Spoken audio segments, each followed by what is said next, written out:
ल साथीहरु ल हेर्नुहोस् कप्तड सामूहिक कृषि फर्मको यो खोर्सानी अकबरे डल्ले खोर्सानी खेती ड्राइगन त्यसैगरी मेवा यसरी फलिरहेको छ। अब मेवा लगभग टिप्ने अवस्थामा पुगिसकेका छन् अलिअलि।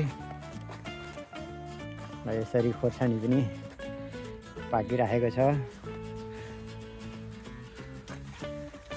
यस्तो यतिका चाहिँ नि रातो रातो भएर पाक्न लागिरहेको अवस्थामा छ। यो रेड लेडी 786 नम्बरको भनेर ल्याएर लगाइएको हो।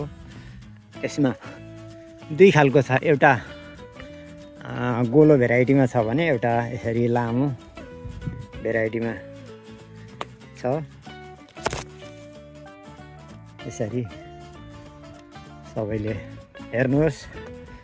यदि मेवा चाहिएको खण्डमा सम्पर्क राख्न सक्नुहुनेछ। यसरी पाक्न अवस्थामा पुगिरहेका छन्। यसरी अकबरे खोर्सानी पनि ठाउँ ठाउँ फलिरहेका छन्। ड्राइगन चाहिँ लगभग अब सिद्धिसकेको छ, अलिअलि काहीँ मात्रै बाँकी छ। ल हेर्नु होला सबैले।